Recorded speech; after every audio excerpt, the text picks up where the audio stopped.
Comme d'habitude, comme ont fait mes collègues avant, je remercie vivement Renette et les organisateurs du salon pour nous avoir invités à présenter de nouveau les résultats de cette étude qui a été commandée par le ministère de l'énergie, des mines, de l'eau et de l'environnement.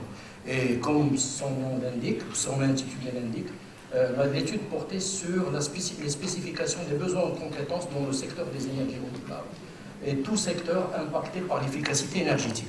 En fait, l'étude, je vais vous faire grâce de toute l'introduction que j'avais préparée et je vais passer directement à donner aux résultats de l'étude. Mais au préalable, j'aimerais expliquer comment on a procédé pour que tout le monde sache comment ont été élaborées toutes les prévisions relatives aux besoins de main-d'œuvre et au profil de compétences identifiés comme nécessaires afin d'accompagner la stratégie nationale des énergies renouvelables. En fait, l'étude devait répondre tout simplement à la question suivante: quelles sont les compétences ou de quel type de compétences avons-nous besoin pour accompagner la stratégie nationale d'efficacité énergétique, de quel nombre a-t-on besoin de main-d'œuvre et de quelle manière peut-on les intégrer dans le système et donc le marché de l'emploi plus tard. Donc l'étude, c'était un petit peu la question problématique qui était à la base de l'étude.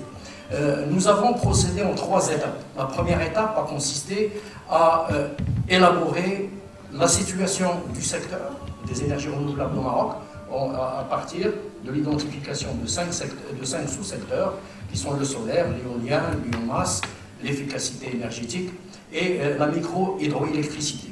Et donc on devait faire l'état des lieux du secteur et à partir de là, essayer d'identifier la tendance d'évolution des besoins en main-d'œuvre à l'horizon 2020.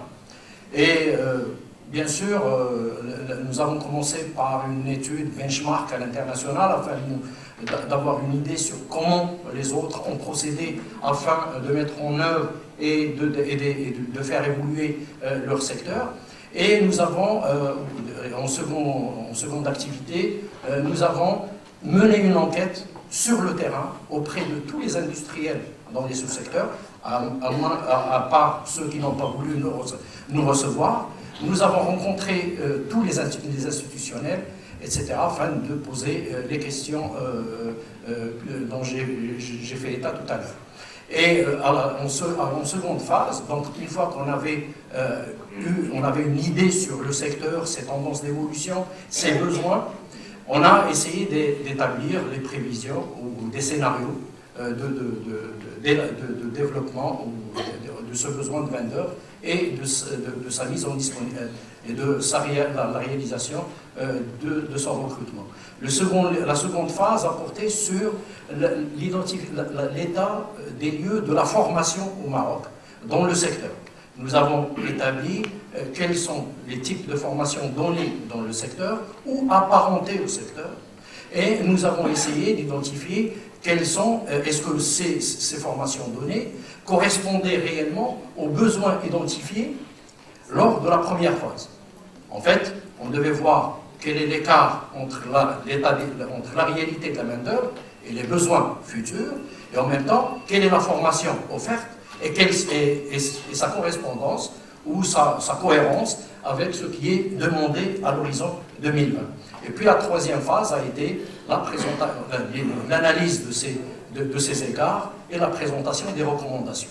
En fait, c'est un petit peu la manière dont nous avons procédé. Uniquement, il faut préciser une chose, c'est que lorsque nous avons visité le secteur, nous avons compris que c'était un secteur en formation, donc il n'avait pas une visibilité réelle sur ses besoins et sur les capacités d'évolution du secteur à l'horizon 2020. Et ce qui nous a poussé à recourir un petit peu à l'étude benchmark pour voir un petit peu qu'est-ce qui s'est fait ailleurs et quels étaient les besoins par sous-secteur, les besoins en main-d'œuvre par sous-secteur pour réaliser 1 kilowatt en énergie renouvelable. Et donc à partir de ça... On parle bien du solaire ou de l'éolien? Je parle des énergies renouvelables en général. J'ai mis les 5 sous-secteurs. Je vais y aller, on va voir, ça va être fait rapidement. Et donc on a précisé un petit peu quels sont ces besoins à partir de projections de scénarios, de 3 scénarios essentiels. Bon, au niveau du segment éolien, la création d'emplois en éolien à l'horizon 2025, avec une hypothèse d'intégration technologique minimale, on aura besoin de 2023 emplois, dont 982 liés aux installations annuelles, 1041 liés à l'exploitation. Dans l'hypothèse d'une intégration importante, plus importante, on aura besoin de 7437 emplois, dont nous créerons 7437 emplois, dont 5723 liés aux installations annuelles et 1714 liés à l'exploitation. Bon, le graphique indique un petit peu les mêmes tendances. Dans le solaire CSP, les emplois prépondérants selon les maillons de la chaîne de valeur, c'est le génie civil, l'opérationnel, les installations de collecteurs et la maintenance. L'emploi, dans le cadre d'une hypothèse d'intégration minimale, on créera à l'horizon 2025 3408 emplois, une intégration moyenne 5642 emplois, et à intégration plus poussée, plus importante, 7356 emplois. Dans le photovoltaïque, la création d'emplois à l'horizon 2025, dans l'hypothèse d'une intégration minimale, 33% en photovoltaïque et le reste en CSP, on aura besoin de 6046 emplois, 3406 liés aux installations annuelles et 2640 liés à l'exploitation. Dans l'hypothèse de 50% photovoltaïque, 50% CSP, on aura besoin de 9160 emplois, donc dont 5160 liés aux installations annuelles et 4000 liés à l'exploitation. Et dans le cadre de la troisième hypothèse, avec 67% de photovoltaïque, on aura besoin de 12 274 emplois, dont 6 914 liés aux installations annuelles et 5 360 liés à l'exploitation. C'est les mêmes graphiques qui expliquent la même chose. Pour l'emploi en micro-hydroélectricité, quel que soit le scénario, dans les 3 cas, 76% des emplois créés par le secteur sont dans la partie génie civil. 34% des emplois nécessitent une expérience solide en génie civil, une aptitude à diriger des équipes PA chantier ou à la conduite d'engins de chantier. Et on n'aura pas besoin de beaucoup de main-d'œuvre. Dans le cadre d'un scénario maximum ou avancé, on ne pourra pas créer plus de 356 emplois. Pour la biomasse, les types et les taux d'emploi créés à l'horizon 2020, en ingénieur, agronome environnemental, thermomécanicien, génie civil spécialisé, industriel, électrotechnique automatique, on aura besoin de 9%. Nous constituerons 9% de cette main-d'œuvre. Les techniciens en mécanique thermique et électrotechnique automatique, on aura aussi besoin de 9%. De chef de chantier au génie civil, ouvrier génie civil, on aura besoin de 22%. Et l'opération et maintenance, transporteur, technicien automatique et thermique, 40%. Et là, dans la première hypothèse, on aura besoin de 1281 emplois. Seconde hypothèse, 2248. Et la troisième, la plus avancée, la plus importante, 3806 emplois. Les emplois créés en efficacité énergétique concernent trois secteurs essentiellement que nous avons analysés: l'industrie, le bâtiment et le transport. Les maillons, c'est la fabrication d'équipements en efficacité énergétique, installation des équipements, audit et expertise, exploitation, gestion et maintenance, organisation du plan d'action, la promotion des différentes mesures sélectionnées, les organismes financiers mobilisés et l'éco-conduite. Alors, dans ce cadre-là, on aura besoin de plus de main-d'œuvre, énormément de main-d'œuvre. Dans le cas d'une intégration minimale, on aura besoin de 36 760 emplois, moyenne 40 470, et une hypothèse avancée, 42 799 emplois. Pour satisfaire les besoins en compétences à l'horizon 2025, l'étude fait ressortir en fonction d'un scénario maximaliste les besoins en formation par segment et par profil. Ingénieurs en énergie renouvelable à former, 947 à l'horizon 2015, 2044 à l'horizon 2020 et 3128 à l'horizon 2025. Le photovoltaïque vient en premier rang. Si je hiérarchise en besoin de main-d'œuvre, en capacité de création d'emplois dans chacun des sous-segments, le photovoltaïque vient en premier rang, suivi de l'éolien, du CSP et de la biomasse, au niveau des ingénieurs. Je passe. Et besoin en formation pour les techniciens et technico-commerciaux en énergie renouvelable à former, on aura besoin de 2905 à l'horizon 2015, 6788 à l'horizon 2020 et 10 776 à l'horizon 2025. Le photovoltaïque vient toujours au premier rang, suivi de la biomasse et de l'éolien. Et j'expliquerai juste une chose, c'est que le vocable technicien ici n'indique pas un statut professionnel,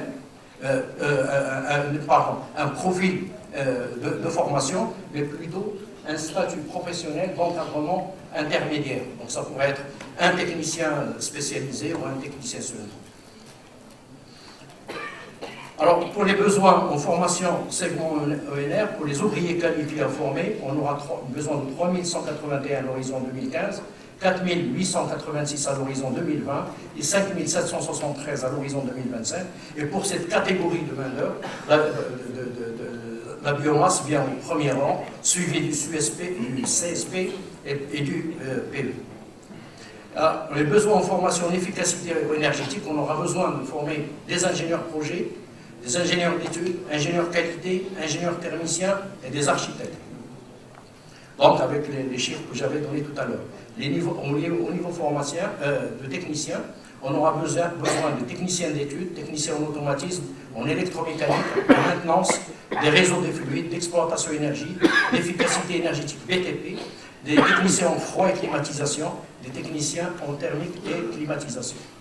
Alors, on aura besoin, pour cette catégorie, à l'horizon 2015, 8035, 2020, 16 070 et 24 105 à l'horizon 2025.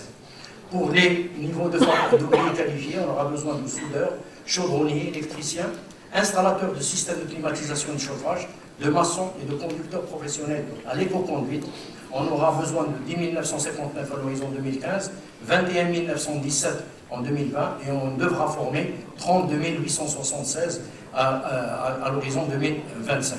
Pour combler les écarts constatés entre l'offre et la demande de main-d'œuvre, l'étude préconise les actions suivantes. À court terme, oui.